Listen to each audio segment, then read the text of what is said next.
When I was 6, one day my father sat down on the dining table and we needed to have a serious discussion. You see, what happened was I, being a good brown child, was expected to learn fractions and how to add them. But at the age of 6, unfortunately, I wasn't making very good progress, and so something needed to be done. So my father held up two objects.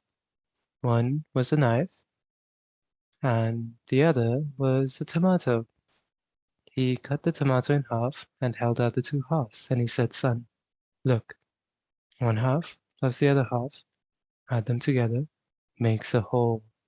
And finally, my eyes lit up. I could understand the abstract gibberish of the page and the abstract notations and numbers all faded away, because simply one half plus another half equals a whole.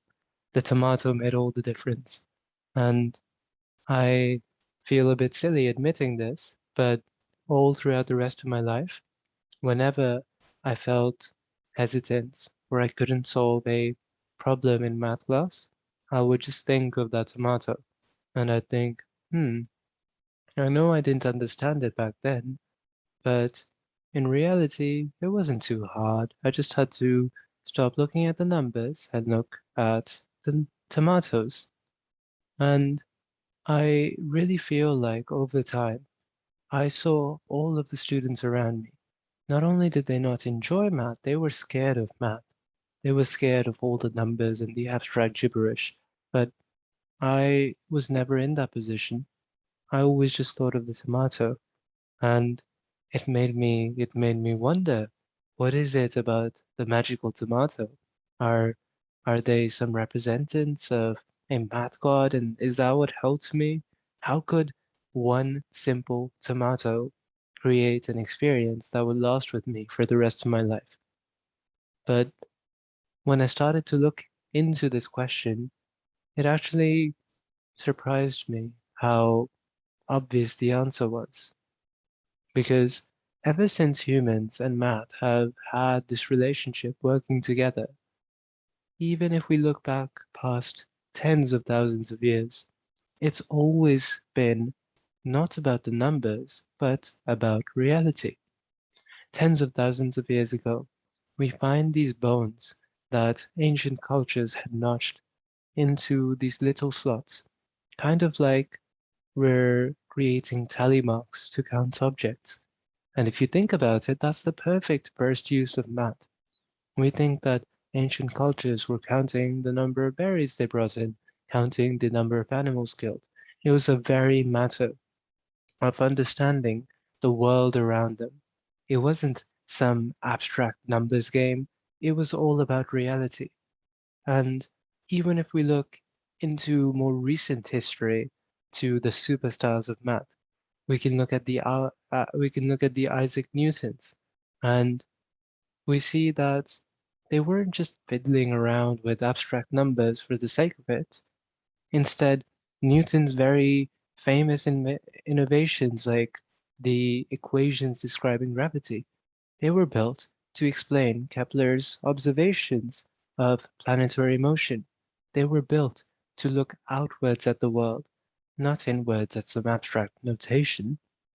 And when we look at this vast history that math has, it's always been about reality. It's not about the numbers.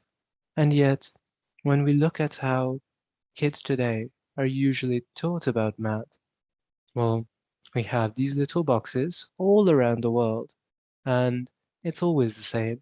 You look down, you get a piece of paper, and this is it. This is the tiny world in which math exists now, with its abstract symbols. We're not looking out at the world, we're not trying to understand, we're just looking and memorizing in this little piece of paper. And that, I think, is a scary concept. But who cares what I think? It doesn't matter what some random student has to say. So instead, why not look at people who are actually qualified to talk about math. Why not look at the Einsteins of math, as we will? Well, let's do that. When Einstein was 12, he hated being in school. He was someone who could learn math in a single summer. He would go and independently go through books of geography and algebra. By the time he was 14, in 2 years, he had absolutely mastered calculus to the point where even his tutor couldn't keep up with him. And yet, he hated school. He hated math class so much that he actually got a doctor to fake a note saying that he had a mental illness so he could go visit another country. Or if Einstein doesn't do it, why not look at Paul Erdős? Erdős was someone who loved math. Erdős even had a biography named after him saying he was the boy who loved math.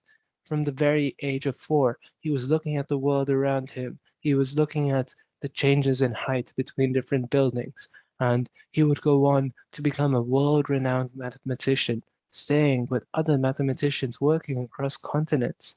And yet, at age 5, he took one step into a math classroom, being forced to sit instead of run, being forced to look inwards at these abstract numbers and pages instead of the world around him.